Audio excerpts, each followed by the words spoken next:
Welcome back to New Rockstars. I'm Erik Voss, and will Deadpool and Wolverine team up with an anarchist Avengers lineup? A cryptic new social media video posted by Ryan Reynolds shows an Avengers logo flag with an ANARCHY A painted over it, with no explanation as to what this means, but I think based on trailer footage and other clues that we've been gathering that this could be referring to a motley crew of a reject Marvel hero lineup. The biggest cameos that all the marketing for this film has still somehow hidden from us. So in this video, I'm going to break down all of Deadpool and Wolverine's anarchist Avengers teammates, the ones that Wade and Logan will use to attack Cassandra Nova's compound. So yes, Ryan Reynolds posted on his Instagram just this silent video of an Avengers logo flag flapping in the wind with the A with the circle around it that was formed after the Battle of New York in 2012, and the S, the T, the R, and the K all dropped off, leaving only the A that Tony Stark reincorporated into the new logo for the Avengers. And assuming this flag is from the set of Deadpool and Wolverine, it tells us that somewhere in this movie's post-incursion wasteland setting is some version of Avengers Tower or Avengers Compound. Now, I don't recall seeing any blue flags with Avengers logos in those locations. Customized flags were not really Tony Stark's style, but I'm assuming that pro-Avengers insignia did exist in the MCU, especially since in Ms. Marvel, Kamala Khan attended the Avengers Day Expo in Jersey City, and flags and banners and merch with this logo, all kinds of pro-Avengers crap was all over the place there. So either Avengers Tower or Avengers Compound or that Jersey City Avengers Expo ended up dumped in this location beside the corpse of Giant Man and all the other Marvel landmarks. The TVA's Void in Loki Season 1 Episode 5 had an alternate version of Avengers Tower labeled QENG for Kang Enterprises, a corporation headed up by the Kang variant Mr. Griffin. But if this movie Deadpool and Wolverine could establish who actually bought Avengers Tower, or at least reference this never answered question by Marvel Studios, I would be so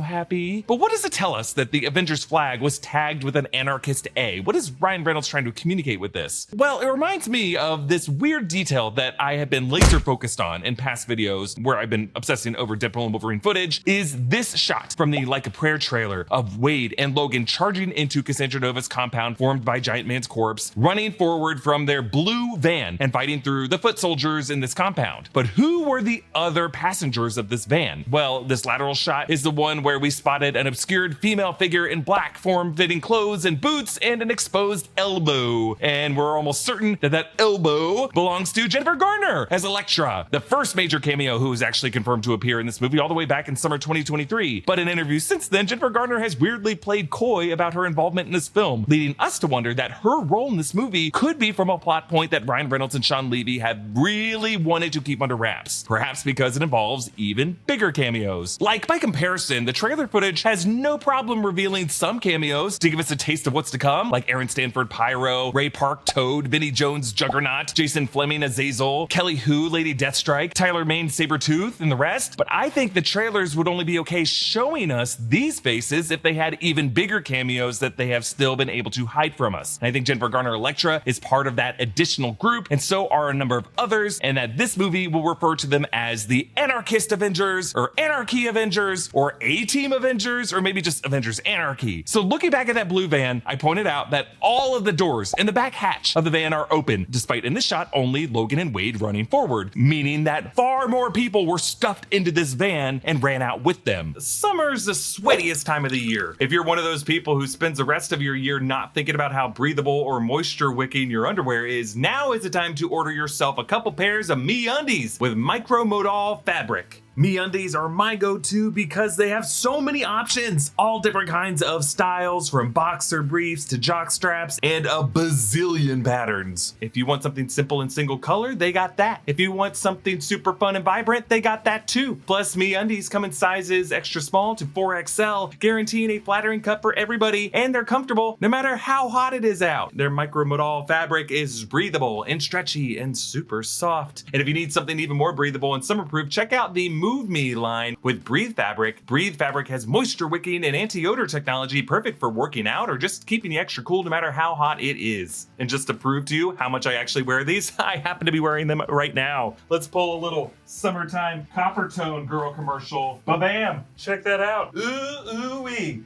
This is MeUndies, and I love them. I wear them all the time. And I just almost turned to the camera showing a bit too much. I was loyal to an old brand for years, but MeUndies has been such a comfy upgrade that I'm never going back. Never!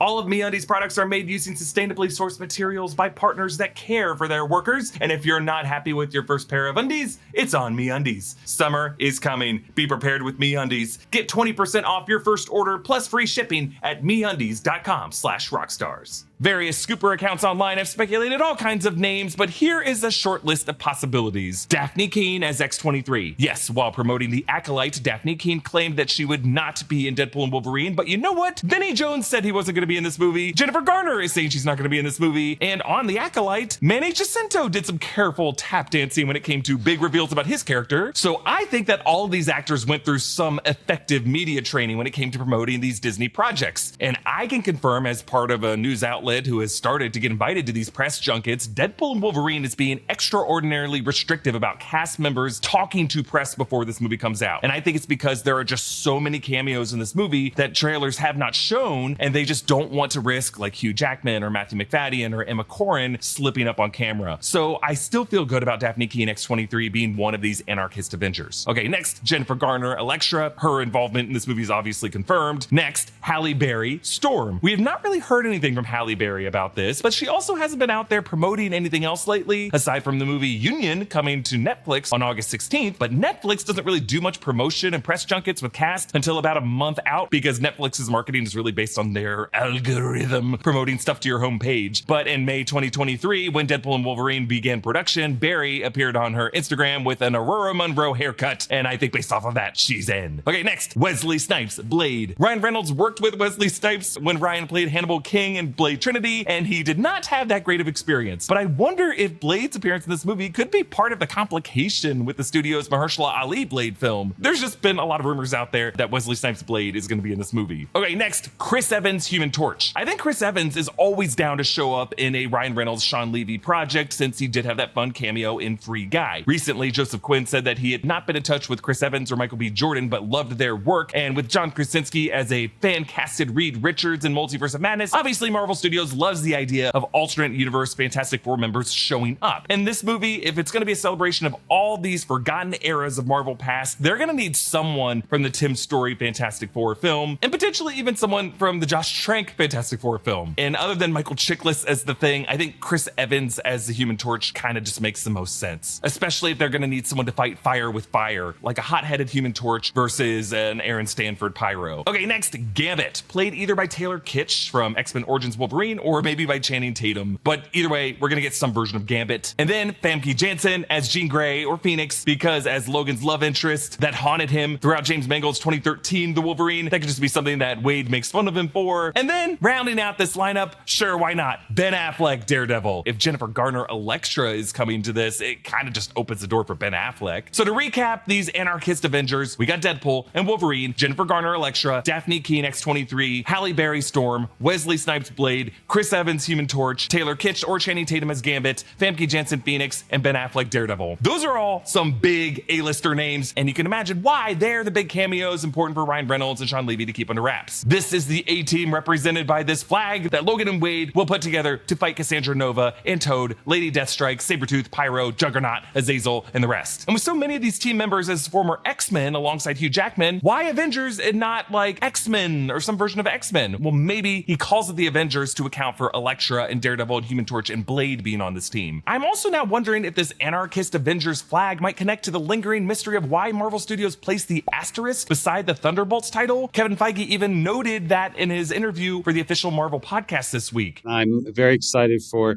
Deadpool and Wolverine, and then Agatha All Along, and Captain America Brave New World, and Thunderbolts with an asterisk. It was confirmed that Marvel is returning to Hall H in San Diego Comic-Con this year, and their panel will likely be on Saturday, July 28th, which is the same weekend of Deadpool and Wolverine's release. And then Disney's D23 event, which usually follows up San Diego Comic-Con with additional Marvel announcements, will be coming August 9th, 10th, and 11th. So maybe that asterisk is for now a placeholder for an announcement of the new title that could be some reference to the anarchist Avengers in this movie. I don't really know. But this blue van might not be the only blue ride these anarchist Avengers ride in this movie, because the latest IMAX poster for this film includes the letter X in IMAX in yellow with blue trim and bullet holes, obviously matching Wolverine's suit in this movie. But if you look closely, right in the middle of that X, that is absolutely the X-Men Blackbird jet. Since this movie is going to have the Fantastic Car, an Iron Man themed Red Skull V16 coupe, the truck from Moon Knight, why wouldn't the wreckage of the X-Men's Blackbird show up as well? And they wouldn't bring in the Blackbird without at least a few of the X-Men that we've seen pilot it. Comment down below with your thoughts. You can follow me at EA Voss, subscribe to all 3 channels in the new Rockstars network for breakdowns and news coverage of everything you love. Thanks for watching, and I'll see you next time. Bye.